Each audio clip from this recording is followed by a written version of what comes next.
živná pôda pre komáre, či to nie je nejaká liaheň pre komáre. On povedal, že pokiaľ tam máme ryby, tak je to úplne v pohode, len pozor na také tie zákutia, kde sa rybky nedostanú, také všelijaké tie húštiny a kriačky, pretože práve tam sa budú liahnuť. Predpokladám, že na pláži, na našej pláži, tak to môžem povedať, žiadne komáre nebudú. Žiadne komáre, príjemné dobré ráno, dievčatá. Žiadne komáre tam určite nebudú a ja som sa včera bola s našou kamerou Telerána pozrieť, ako to na tej pláži vyzerá. Lebo si predstavte, že už zajtra má byť veľká opening, otváracia party. Áno, my to vieme, sledujeme to. To sa veľmi tešíme, ale mňa zaujímalo, že či už to tam vyzerá tak, ako to vyzerať má. Sledovali sme, špionovali sme, súťažiaci ostali tak trochu prekvapení, lebo očakávali, že keď prídu na pláž, tak budú mať všetko hotové. Ale takto samozrejme nefunguje a všetko si musia oni sami postaviť a všetko sami vydobiť od toho, že musia si nanosiť piesok, rozbaliť kartónové krabice, v ktorých sa nachádza nábytok, setapovať, čiže poprestierať stoly, samozrejme poumývať okná, umyť dlášku. Počúvaj, majú tam taký ten nábytok z istej nemenovanej firmy, ktorý treba montovať? Neviem, aký tam majú nábytok, majú tam totiž to viacero druhov, ale viem, že niektorí určite budú musieť aj montovať. Nebude to jednoduché, musia samozrejme všetko poupratovať, pripraviť bar a všetko je to pod vedením spravodlivého, ale na druhej strane aj veľmi prísneho manažera Jakuba. Ten už si ich zo svojej kancelárie teraz sleduje a dáva im také tie základné pokyny a už sa tam začínajú odzrkadľovať aj ich charaktery, ktorý z nich je pracovitý, ktorý tak trošičku sa zašíva a naozaj na nich vyvíjaný veľký tlak. To by ste sami nečakali, tak si predstavte, že keď sa vy idete sťahovať, ja som rozmýšľala, že k čomu by som to prirovnala, do nejakého nového bytu. Koľko tam je veľa práce a teraz ešte máme zariadiť komplet celý jeden veľký podnik, ktorý by mal byť, a my dúfame, že aj bude, ten najluxusnejší na celom Slovensku, v celej Bratislave. Pokiaľ by sa niekto chcel prísť pozrieť, ako to vyzerá a ako naši súťažiaci pokročili, je to v najväčšom nákupnom centre v Bratislave, naozaj oni už sú tam, dá sa ich sledovať, dá sa ich vidieť a možno si utvoriť aj taký nejaký prvý názor, ako to tam vyzerá. No dobre, hovorila si, že veľa práce majú a stíhajú to vôbec do zajtra? Musia. Jakub ako manažer povedal, že musia aj bez ohľadu od toho, či budú spať, či nebudú spať. Je to naozaj makačka. Keď ide o biznis, tak musia sa prekonať a musia to spraviť, či chcú alebo nechcú a my dúfajme, že budú chcieť. Okrem toho som si všimla, že sa tam postavilo aj pódium, čo znamená čo? Že tam budeme mať koncerty, mnoho zaujímavých hostí a zajtra si myslím, že tam bude poriadna party. Tak nám povedz ešte niečo trošku bližšie o tej party. Viem, že všetko prezradiť nemôžeš, ale aspoň niečo. Čo sa tam bude zajtra všetko vlastne diať? Bude to živý prenos, ktorý začne večer. Budú tam určite zaujímaví hostia, budú tam mnohé celebritné známe tváre, ktoré tam prídu ako hostia.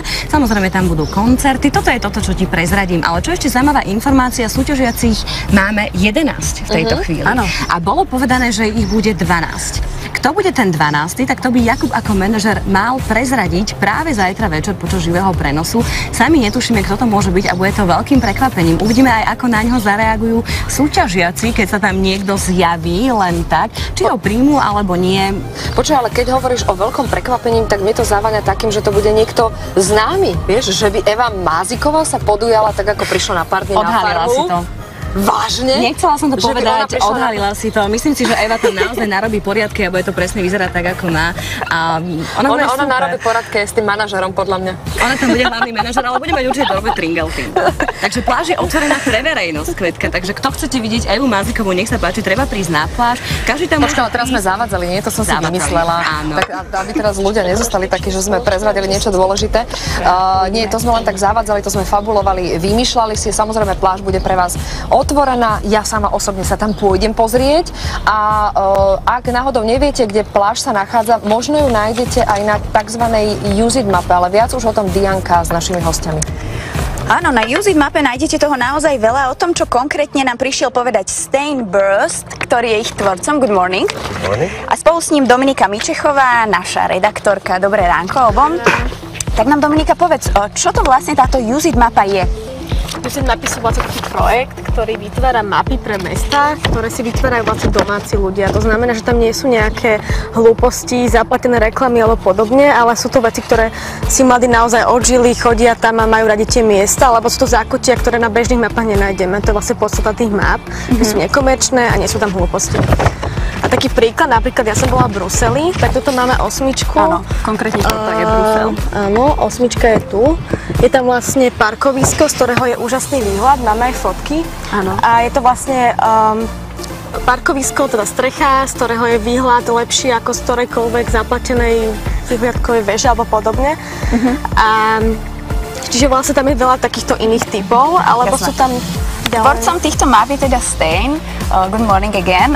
What is your work about? What do you do with this map? How you search these informations? In daily life, I make them for Belgium, and I don't search for the information myself, but I look for like a couple of young locals that, for example, know Ghent very well. Just a second. Takže otázka znela, a v čom spočíva jeho práca, kde vlastne zháňa informácie a hovorí o tom teda, že nehľadá ich sám, ale spája sa s ľuďmi, ktorí tam žijú, naozaj s domácimi, pretože tí majú tie správne informácie. You can continue. Okay, so it's basically the young locals who decide what will be on the map. So what do you young tourists have to see in my city? So no one pays to be on the map. If a bar is on the map, it's just because young people want it. If a sightseeing spot is on the map, it's because young people think it's something you have to see, and without seeing that, you haven't been to Ghent, for example. Takže je to presne tak, že na tej mape nájdete to, čo mladí ľudia chcú, aby tam bolo. Ak chcú vidieť pamiatky, tak sú tam pamiatky, ak si myslia, že určitý bar je vhodný alebo najlepší. Tak to, where we can find these maps? You can find them in your hostel. So when you arrive in the hostel, they are there. And you can find them in the hostels of the cities around you. So if you're traveling to Prague, you should be able to, in a couple of months, to find a new map of Bratislava. So when you've done Prague with the Use It map, you'll say, okay, this was so good, this experience. Well, and there's Bratislava. So I'm going to Bratislava instead of Budapest, because Budapest don't have a Use It map. Until some young locals in Budapest decide, let's make something like this and explain our city to young travelers. Just a second. Otázka bola, kde sa tieto mapy dajú zohnať? Mapy nájdete v hosteloch. Ak sa o to zaujímate, ak ste už v nejakom meste boli a videli ste ich, tak sa môžete tešiť na to, pretože za chvíľku bude mať takúto vlastnú mapu aj Bratislava, o tom už viacej Dominika, pretože na tom spolupracuje. Áno, my teraz tvoríme tú bratislavskú mapu, čiže ak diváci majú nejaké tipy, tak nám kľudne môžu poslať na stránku, sme na Facebooku pod Use It Bratislava a vlastne vyjdeme vďaka projektu Mládež v akcii z Európskej únie, máme peniaze, čiže oni nás vlastne podporili a teda na tých mapách, aby som ešte nezabudla povedať, sú aj takéto, že act like a local, to píšem ja pre Bratislavu, čiže ak máte nejaké tipy, tiež môžete ešte poslať. Keďže dneska je deň boskávania, tak v Gente znamená 1 pusa ahoj, 3 pusy šťastný nový rok babička, 2 pusy som turista, neviem čo mám robiť, alebo dlhá pusa na ústa znamená milujem ťa do zajtra rána. Takže. Nádherné, takže nájdete tam nielen miesta, ale aj takéto tipy a o boskoch bude aj naša dnešná celoranná úloha, tak sa na to poďme pozrieť. Keďže potrebujem pozdraviť kolegu Martina Kontúra, tak prepáč, akože... Ale konečne, áno.